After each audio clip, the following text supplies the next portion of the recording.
Governor Nasru El-Rufai of Kaduna State has warned parents against enrolling their children into the Almajiri education system, saying anyone who does stands at a risk of a 2-year jail term. We will proceed with our issue of the week, which is evaluating Prince Dapo Abiodun's 1 year in office, the good, the bad, the ugly, and the fantastic, with special focus on education, today being Children's Day.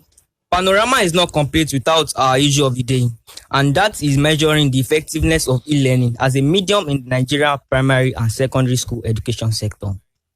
Welcome to Panorama. Now to the questions.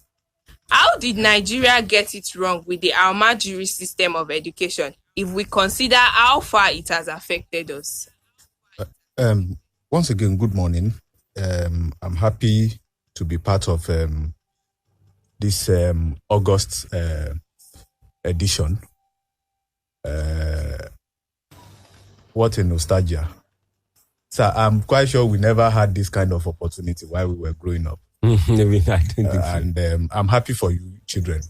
And I see you going higher than what we are doing today. You are the future of this country, and I want to believe our future is secured with Thank what we you, are sir. saying. Now, to the question you have asked, and coincidentally, it relates to children. I wonder if these children we call Almajiri, if they have the opportunity of celebrating Children's Day the way we do here today. How did we get here? I want to believe that when Western education came to Nigeria, some of our parents back then were thinking that we cannot lose all our culture, all our values, because of this Western education that has come to us. We want to preserve a part of our own culture. And the Almajiri school was meant for children to study Arabic way of life, Islamic way of life. A parent will deliberately take his or her child to a Muslim cleric. Please train this child for me in Arabic way. But today, what we have is that where a parent, a father and mother, or a father, let me put it this way. A father will have 10, 12, 15 children. And the means of livelihood to train these children is not there. They will now think of the easy way out. Rather than spending money that is not available on these children for education, let me just take them to Arabic school where somebody will train them. Now, these children will get to Arabic school. The Islamic scholar that is supposed to train them will not have the capacity of handling all these children. We have so many of them. In a particular school, you can have as much as 50 children to be trained by one scholar. The scholar is human as well. It will get to a stage he will be overwhelmed, and these children will need to eat. They will need to be housed. They will need to be clothed. So one way or the other, these children were encouraged to go out there and beg, and a lot of them don't go back to the Almajiri school. That is why you see so many of them out there roaming the streets. If you get to the north today and you are eating, if you are eating outside your house, if you are not careful, if you put your food on the table and you make a turn like this, before you turn back, some of these children will take your food away. And I'm happy that a new set of politicians are coming up in the north today that are against the Almajiri system.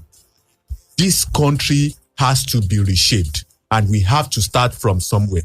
And I want to believe that with the current drive that these governors are putting in another 5-10 years' time, the issue of Almajiri will be minimized. The problem of Almajiri will get to its barest minimum in Nigeria, and the future of the country will be secured more.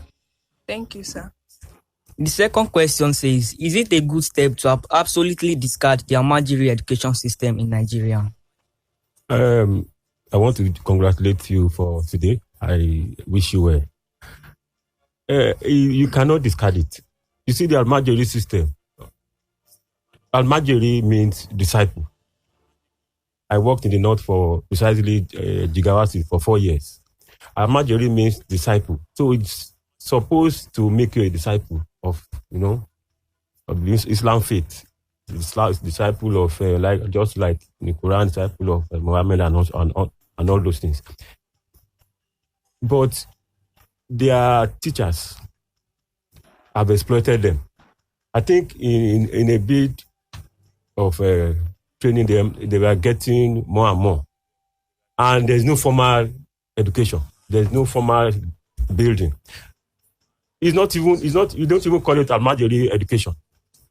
Because the setting is, what they do is, they're in the open space, open field, and most of the time in the night. Probably under the tree. Not even under the tree. And then maybe there's a bonfire. And they are surrounding, you see hundreds of them. That's what they do in the night. Then in the morning and afternoons, they make you go begging with your bowl, looking for food. And the thing is that they are very, very vulnerable. Yeah. And unfortunately, they were being used to foment violence. I remember that in those days, once you hear this call for prayer, there's an Islamic way of calling for prayer, at a time that is not for prayer, that means start destroying things. I can tell you that for a fact.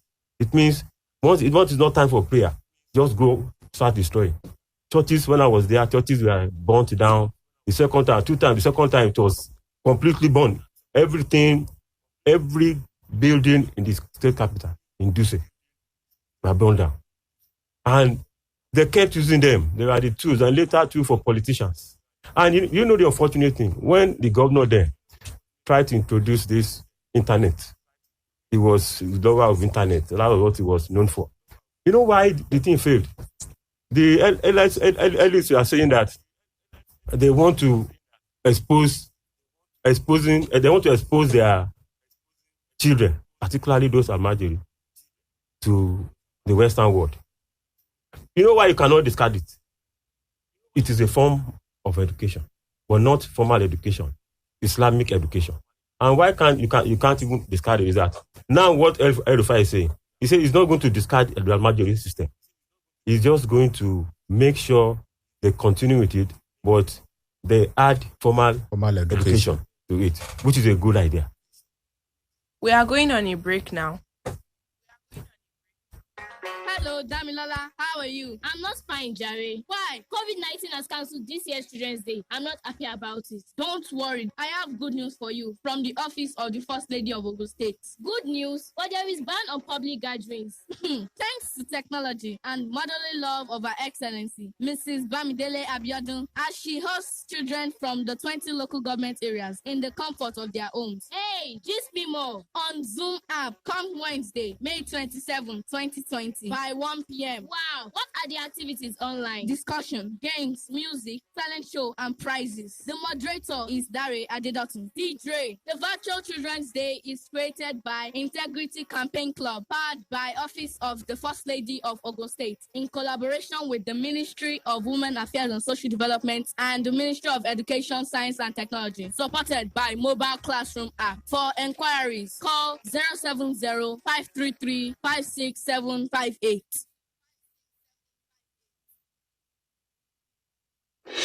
Panorama. Panorama. Panorama. Panorama. Panorama. Panorama on Splash 106.7 FM.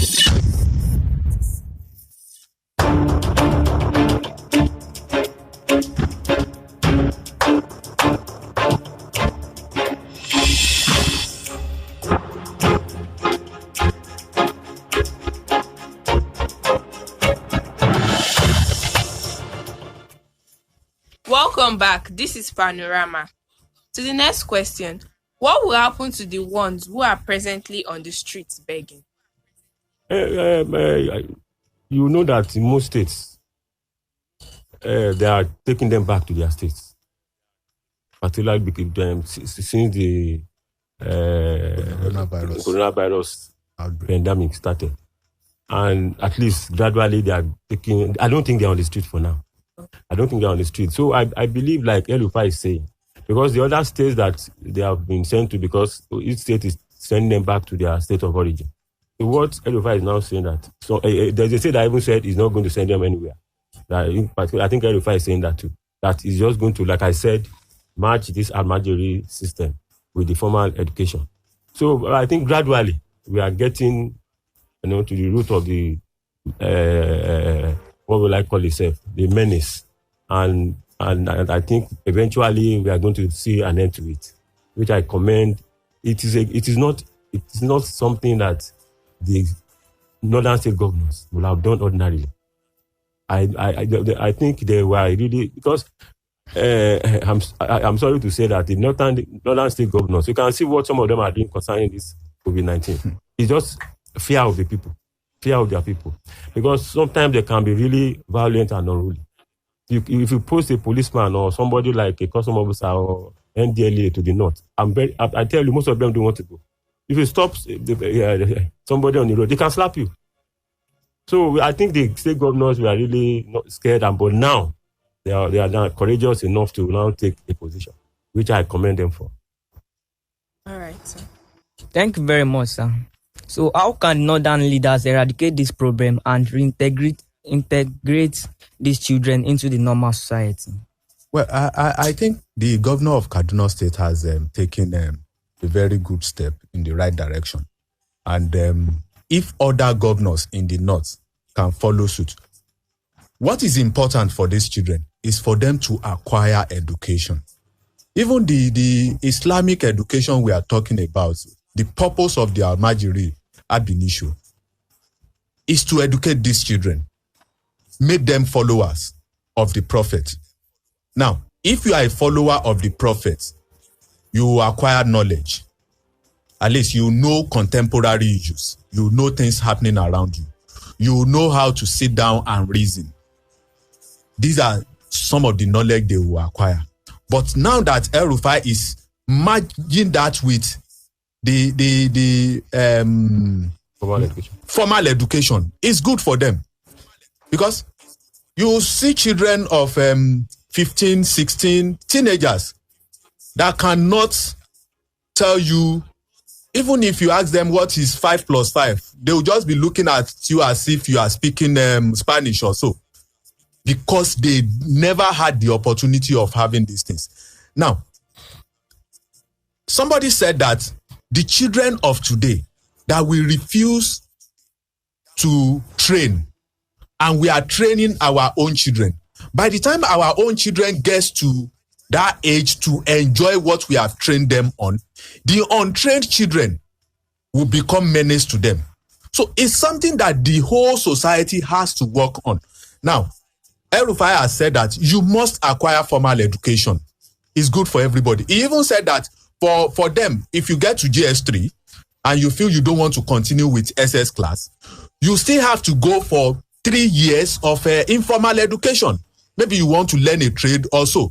And I want to believe that if not all these children, a very good percentage of them will come out flying with that. Because if you don't eventually become something with the education, with the certificate, of course you must have learned a trade which will be beneficial for you, beneficial for your parents, beneficial for the society and the country at large. So it's something that every one of us, we have to put all hands on deck. And let me tell you this, we are talking about Almajiri in the north. We have splinters of that here in the south. Of course, you must have seen around where children are begging on the streets. Yes, you've seen. So these are some of the things that we need to work on. It concerns you as well. You are children. You can talk to them. Why are you not in school? Why are you begging? And from there, you'll see that some changes will come into effect. Thank you, sir. We will proceed on a break now. And when we come back, we'll move to our issue of the week. Please send your comments to us on Twitter at Splash FM 1067 or on Facebook. flush capsule jìbìtì bí àti àkùn ara títa tàbí yíyún ara dídùn tàbí ríro ìbàdí ríro tàbí ọ̀pá ẹ̀yìn ó máa dùn ìgbàgbé gbogbo ìta ìsàn lè sápamọ́ sí nínú àgọ́ ara àwọn flush capsule ló máa flush ẹ̀dá egbò igi amára jí pépé káṣí lọ́nà tí ká lóde àwọn flush capsule ọ̀gá ẹ̀ náà mástà ó. Kátà kìtìkìtì kátà òjò pàmì ọkà yọ làálà. Amú flush capsule. Orúkọ ló ń rò ó. Lọ́wọ́ kan ló ń da jìnnìjìnnì bọ̀ àìsàn ní gbogbo ibi tó bá ti kẹ́fìn ẹ̀ lágọ̀ọ́ ara. Tó bá ń ṣe ni bí ara yíyún, ara dídùn, ìgbàrúkú tó fi dógòrò ẹ̀yìn. Gbogbo tó lè máa mú ni kó gùlútú. Amú flush capsule ní kẹ́ ẹ béèrè fún. Kẹ́ ẹ fi flush gbogbo jàǹgbá láti kúrò lágọ̀ọ́ ara. Ilé-iṣẹ́ Amolab Healthcare Nigeria Limited ló ṣe é. Ó wà káàkiri gbogbo ilé ìtajà oògùn lárọ̀ọ́wọ́tó yín. A sì ń wá alágbàtà káàkiri Nàìjíríà àti lókè òkun. Tẹlifon 08088778855. Ammo flush capsule. Ó múni wà lálàáfíà. Bros Andrew, na which kind lucky down be this wey dey come lock us down everywhere? My business, my container from Brazil, America, and China cannot even enter. Hey! These people wicked o. Abi dem no know say we know say COVID-19 no be disease of common man like us. Bros, let us go and watch football for that viewing center. Make we shop and jolly with our friends. Bros Thomas, I know dey go. E be like say you no know say this order wey government give us say make we sit down for our house o. No be to punish us at all. COVID-19 no be big man disease o. Na ogbonge pandemic wey dey attack the rich, the poor, the old all over the world. Na sake of say make we stay safe and prevent COVID-19. Make e no fit waka krukere for we society. Government talk say make we stay at home for now o. Wash your hand with soap and running water always. No shake hand with the people or dey hug them. No stay for where people too plenty. When you wan sneeze or cough, take the elbow of your hand cover am. Na Flash 106.7 FM to bring in this message. Hello, Damilola. How are you? I'm not fine, Jerry. Why? COVID-19 has cancelled this year's Children's Day. I'm not happy about it. Don't worry. I have good news for you from the office of the First Lady of Ogun State. Good news, but there is ban on public gatherings. Thanks to technology and motherly love of Her Excellency, Mrs. Bamidele Abiodun, as she hosts children from the 20 local government areas in the comfort of their homes. Hey, just be more. On Zoom app, come Wednesday, May 27, 2020, by 1 p.m. Wow, what are the activities online? Discussion, games, music, talent show, and prizes. The moderator is Dare Adetu. DJ. The virtual Children's Day is created by Integrity Campaign Club, powered by Office of the First Lady of Ogun State, in collaboration with the Ministry of Women Affairs and Social Development and the Ministry of Education, Science and Technology, supported by Mobile Classroom app. For enquiries, call 070-533-56758. Panorama. Panorama. Panorama. Panorama. Panorama. Panorama on Splash 106.7 FM.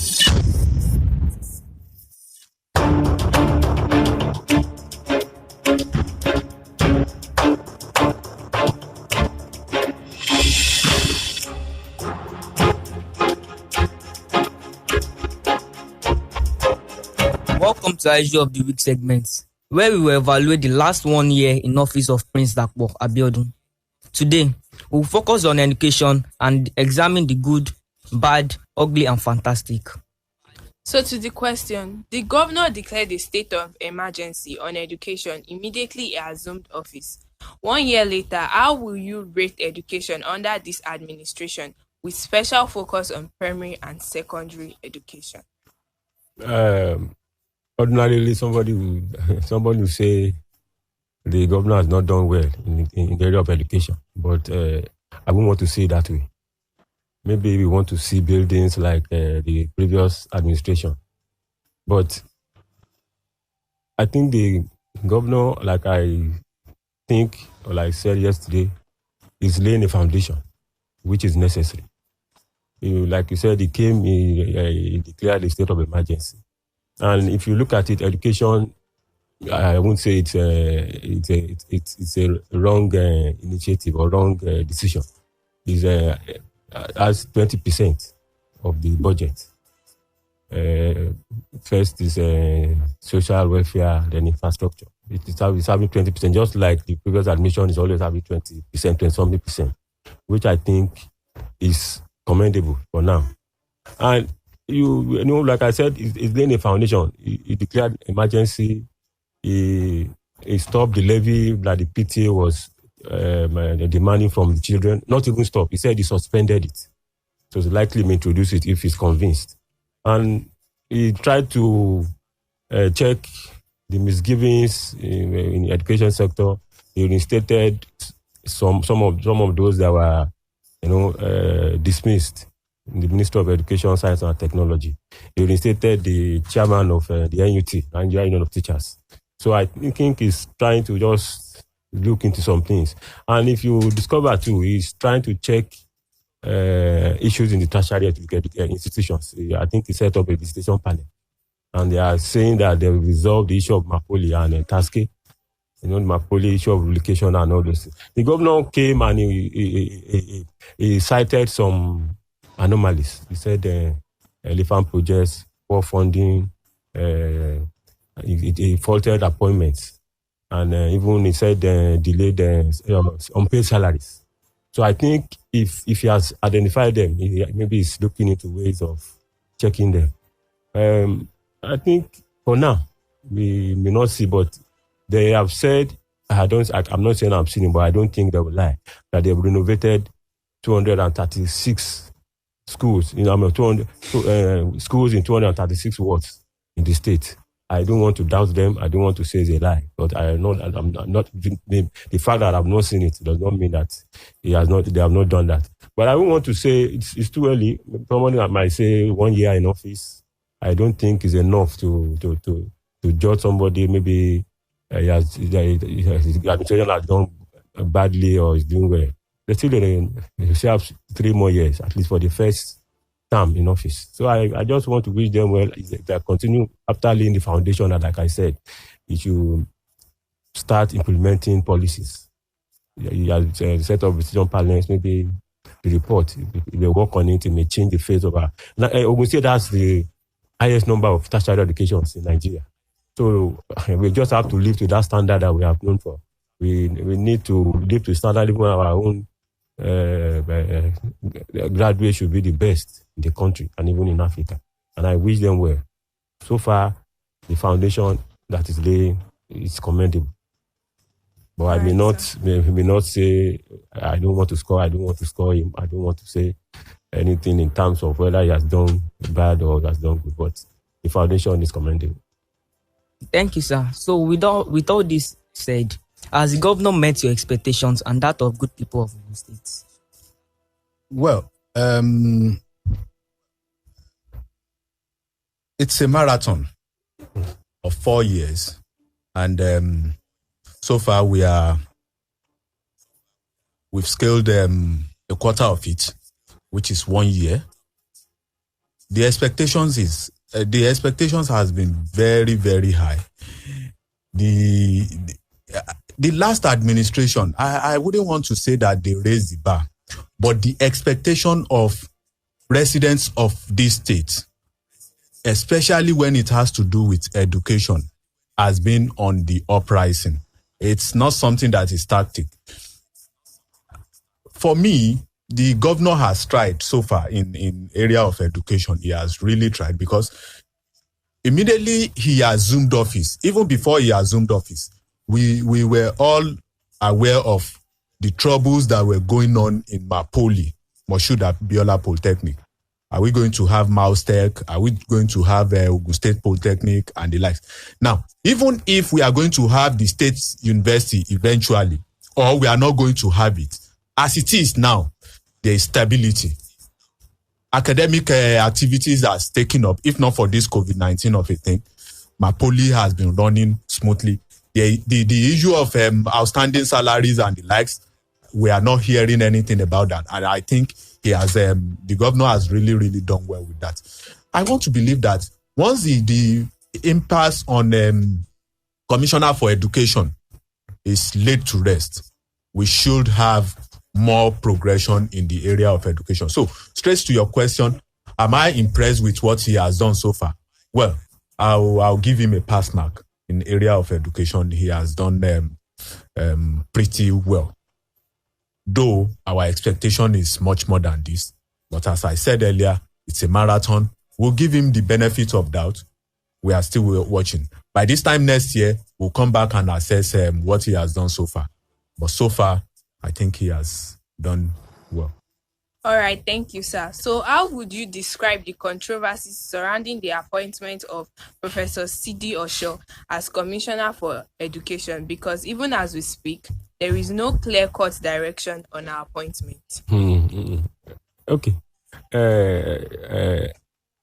In terms of appointment, I think, like you said, there's no clear-cut direction. She wasn't sworn in. She was, at the stage, they said she was still a commissioner designate. But along the line, she was signing releases and signing as the commissioner. You know, she was appointed as a special, I think, advisor or assistant. I don't know, I'm not sure now, but I think it's an advisor. And she was functioning in that capacity before she was made a commissioner designate. But when the issue of the controversy in the university she was before came in. But the thing is, the governor, the government has not been too clear in terms of that issue. I think sometime last week, the media was awash with this statement by I think PAMSEC or something, designating some people to function in some capacities. And then it was specifically written there, pending the time a commissioner for education is appointed. And I think he gave, although it may not mean the same thing, but any right-thinking person will consider to mean that there's no commissioner for education. So the media was there, it was online saying that she has been sacked. The press release did not say she has been sacked. And the thing is that the PAMSEC did not even come out to clarify that circular. It was a circular that was leaked. You know, everything is being leaked in Nigeria now. So a circular that was leaked and said pending the time the commissioner for education is appointed. But at the same time, there was a press release from the government. It wasn't clarifying that circular. It was just simply saying that she has not been relieved of her appointment, which I don't want to believe. But the thing is, let the government come out clear and tell us if she's still the commissioner for education or not, commissioner for education, science and technology or not. Because education, like we said, is important. You need to have a head. Although I know the civil servants are up to the task. The PAMSEC and the directors can do it, but you need to have a head. They may have been functioning without a substantive commissioner, but it's not saying that doesn't mean it's not working. But like I said, you need to have a head. And the government should come out clear with us if she's the commissioner for education or not. There's nothing wrong with that. Even if you say, okay, I don't want to believe they will say that they are still investigating the controversy that arose after her appointment. But I think, like I'm saying, the government should just come out clear. Let us know if she's still in charge or not. Thank you, sir. So, can you enroll your kids in any Ogun State primary or secondary school, considering the current state of things? Yes, of course, I can. There are some schools in the states today that apart from the pedigree they have, if you go there, you will see what is going on there now. Excuse me. From findings I made sometimes last year, I got to know that a large majority of our secondary school graduates that makes 5 credits or more, including English and maths, a large majority of them are from our public schools. Now, if you juxtapose the money we spend in private schools with the results, you feel that the public schools are not something that you feel they are not doing anything. They are doing something. And with the trend we have at the moment, I think we'll get to a point where, I'm sorry to say, private schools will have to think twice. And the proprietors will have, even new proprietors, upcoming proprietors will have to think twice before going into that venture, because they will see that our public schools are picking up. And I want to say, I wouldn't know if this will work if a governor can come into administration and say that henceforth, if you want to serve in my cabinet, if you have children of school age, they must be in public schools. Maybe that will bring the necessary change. Erifai did that in Kaduna. Erifai did that in Kaduna. He took his child to a public school. Though there was some sort of show off there, but everybody saw what he did. So if you want to serve in my cabinet, if you have a child that is of school age, that child must be in public school. And you see the kind of attention that these public servants will give to the public schools we are talking about. So straight to your question, can I enroll my children in public school? Why not if not? I can. But it goes beyond just enrolling the children in the school. There are roles of the parents too, which has to be played, and the role will complement whatsoever the teacher could be doing in school. Thank you, sir. We'll go on another break and come back with our issue of the day.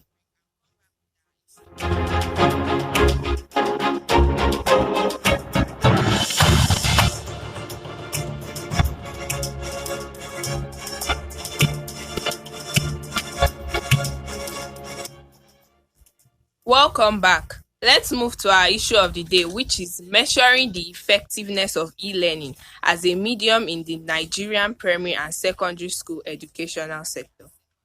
As part of effort to keep COVID-19 from dealing a huge blow to the education sector, several state governments began remote learning schools by way of classes on local radio and TV stations. The federal government also announced in April that it had been launched free e-learning portals for all students in primary and secondary schools. Virtual education is hardly a new concept, and some form of it had been introduced into the academics before now in ways like computer-based tests, email correspondence between students and teachers, e-books, etc. However, it was barely being optimized to its full potential for fear of the challenges that may arise. High cost of data or Wi-Fi, network fluctuation, computer literacy, lack of peer interaction, and unstable electricity are only a few of the issues that one would have had to contend with. Notwithstanding, the pandemic has sped up the complete inclusion of e-learning into the teaching model, which many private schools are now adopting. As the academic calendar comes to its end with third term already in session, these schools are prepared to see it through electronically. As we look ahead to a post-pandemic era and adapt ourselves to this new normal, what better time than now to measure the effectiveness of e-learning as a medium in the Nigerian primary and secondary school education sector? So now to the question, sir. Would you describe as effective previous attempts by state governments and private schools to teach students through e-platforms? I don't know if we have the previous attempts. Like you said, the pandemic has thrown up that idea, and there's no two ways about it. It's just the trend worldwide now, and even in Nigeria, it's not only education. We've had it. The courts are doing virtual proceedings. The Aso Rock, even presidency is doing it. The governors are going to have the 9th of such today, and I think it's just like you said, the new normal is the reality now. You see, it has been on in some countries, and you discover that where it has been going on is where you have a low age population. China, we have about 1.5 billion people in China. It's on there. Even in India, with 1.3 billion population. And then USA too. USA with about 300 and something million. Nigeria is 7th largest in terms of population. And I don't see any reason why we should key into it just like every other person. It's not something that is peculiar to Nigeria. It's something that we just have to adapt. And look, the advantages, like you said, the problem is everywhere. Electricity, data. But where it's very effective is in South Korea. South Korea, not too much, something million. But because of the advance in technology. So their own, it can reach a larger number of children. And they are exploiting that, and it's working for them. So everybody's saying it. No data, no lights, it's just like everywhere. Electricity is not everywhere around the world. The data too is not everybody that has access or can afford data to everywhere. But I always tell people that we are starting. We are starting from somewhere. Look at Ogun State. Immediately schools were closed, and I was very, very surprised, and I was even amazed at the quality they were providing. They started with television, and the teaching was as if they were prepared for it. And federal government too said, okay, I think they introduced 2 portals and they publicized it. Initially, they said the children can be watching on some channels, satellite, but that one was not. It didn't materialize. I didn't see it anywhere. But Ogun State has been consistent through television. I don't know if it's going to internet, but I assume it will. So the disadvantage is data, electricity. But the advantage is that you can learn from anywhere. You can learn at your convenience. When, it's unfortunate that even so many people did not know when this Ogun State was going on television. When I go to someone, I ask them, children, are you aware? And I was surprised that some parents were not aware. And they have this thing in their house. Everybody will say there's no light. But I always say something. I said, if you are passionate about the education of your ward, or your children, or your child, if the money you are saving from sending the child, transporting the child to school, whether transport or even your own vehicle, even if it's through motorcycle or tricycle, if you are saving that money, if the money you are saving from giving that child food, extra food to take to school, or paying to buy, giving money to buy, you can save that money. Buy fuel into your generator. How many hours? It occupies them, and it protects them from all this evil that you have. Although they said even online, the children are exposed to all sorts of things. But this can be checked. This can be controlled. It can be controlled on television. It can be controlled on about the answers and even on computers. We are starting something, and I'm very sure we will get there. It's gradual. We are always in a hurry. Let us start and let us go gradual. We will get there. Thank you, sir. So how will surmount the many challenges faced, such as high cost of data or Wi-Fi, network fluctuation, computer literacy, lack of peer interaction, and unstable electricity? Well, for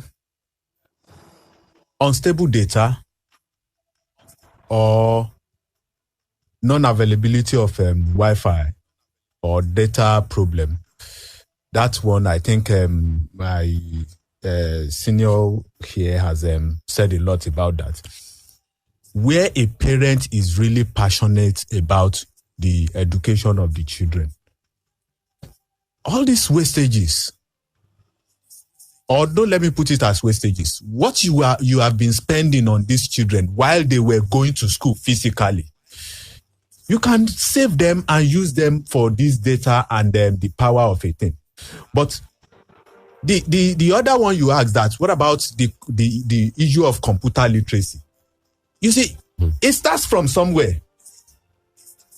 I've come to realize that for a child to know how to operate a phone, a child that can operate a phone, give him some days, he will operate a laptop. He will operate a computer. They even operate better than us. Yes, now, with some guidance. You just, because some of these children, they never knew. Okay, I had opportunity of taking some children on Zoom.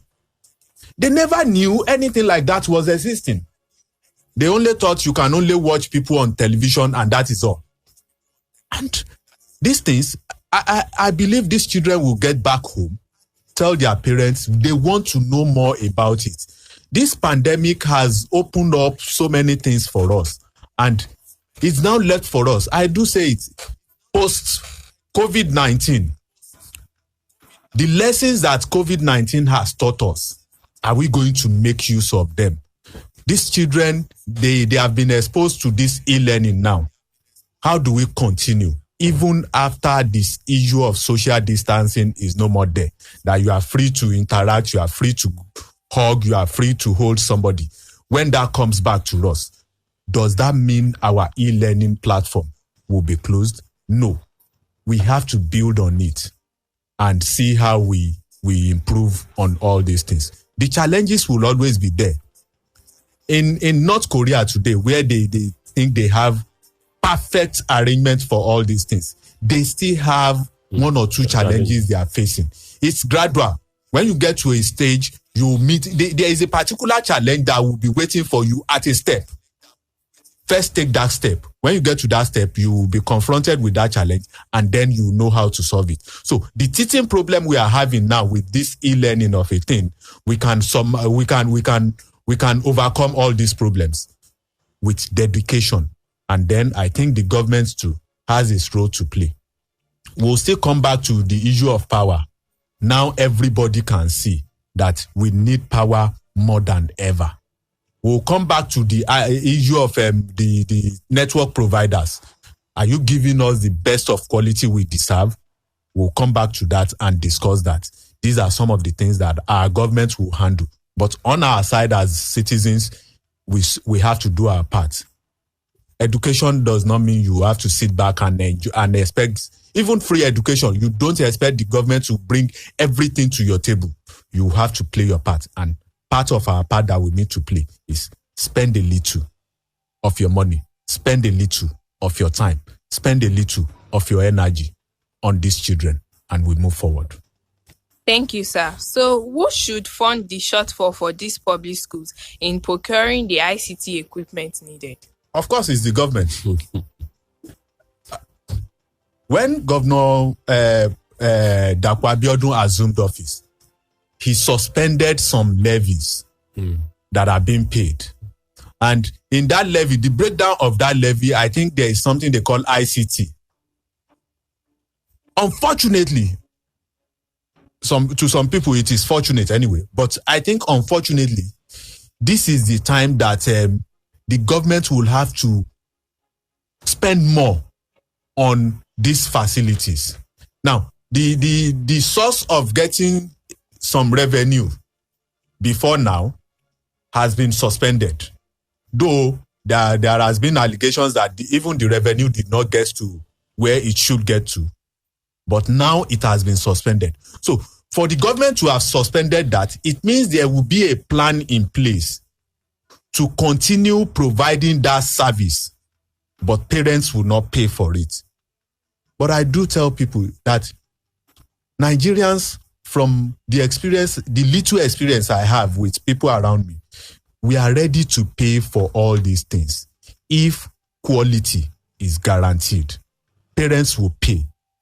The few parents that will not pay, they will still benefit from those that have paid. So we'll have a symbiotic arrangement where the government will do its part, the parents will do its part, and it will be a win-win for everybody. So it's the government that will take the bull by the horn. The government will start it, and maybe there will be a little amount that the parents will bear. But let government take the first step, and then the parents will give the support. Thank you, sir. Let's chart a course and set an agenda for the future of e-learning. Let us take reactions from home now. You can call on 070-4400-1067 or 081-7444-1067.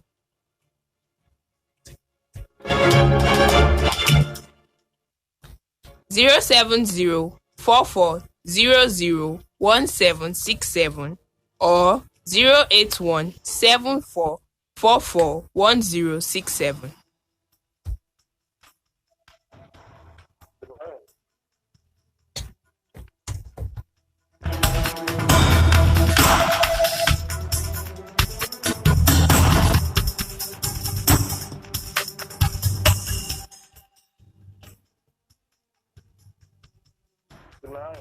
Hello. Hello. Good morning, sir.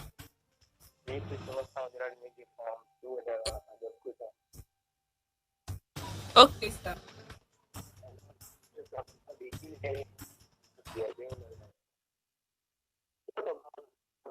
They don't have the other funds to chat online. Is there any program for them to be involved in that class?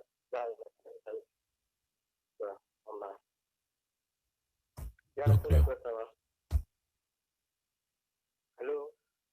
ask your question again, sir?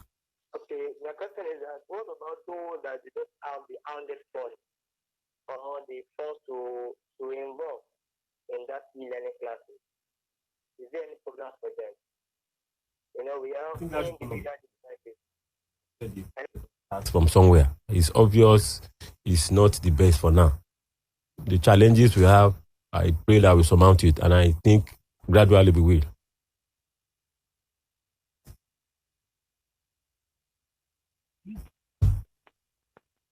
Hello, good morning. Good morning, sir. Yes, good morning. My name is Tajidin, calling from Agbon here in Abeokuta. Yeah, thanks for the wonderful program. I also want to add that what the professor said earlier is what I actually want us to look at. We need to be proactive because these e-learning platforms, these e-learning this and that, had it been we have been utilizing this effectively prior to the COVID-19 pandemic, it would have gone far ahead to help us in the education sector. So when the pandemic is over, I want to implore our government and even every private individual to invest in these e-learning platforms and ensure that it is properly incorporated in our learning system so that the future can be very bright for us, sincerely. So I really want to commend you, Kit, and our discussants. You are doing wonderfully well. Thank you very much. Tajidin from Agbon. Thank you, sir.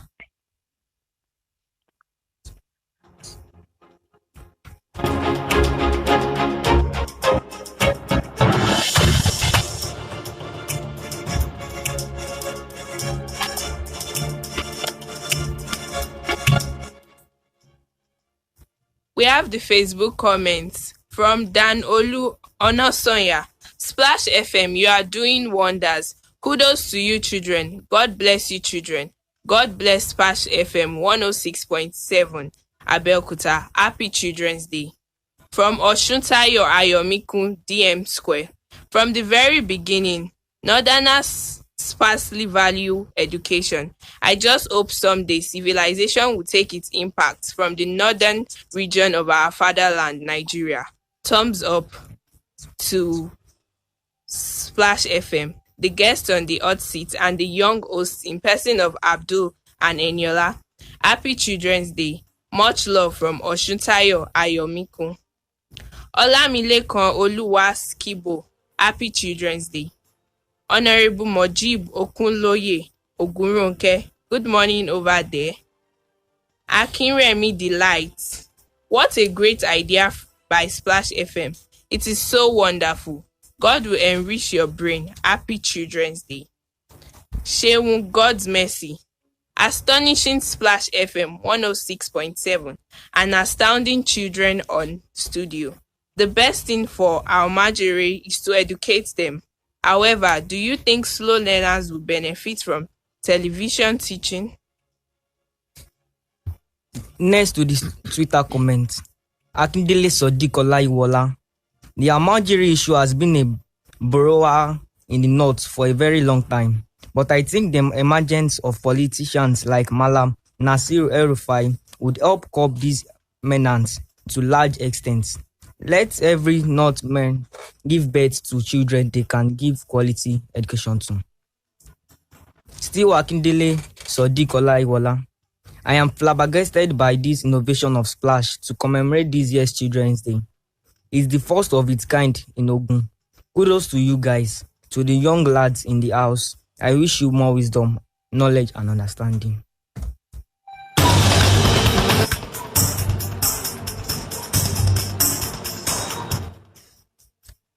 Let's take final reactions from our resource persons briefly. Thank you very much, Abayam Babalola. Yeah, once again, I want to congratulate and rejoice with our children. I wish you well, and I pray that all we wish for you, God makes it materialize. Well, I want to congratulate you again.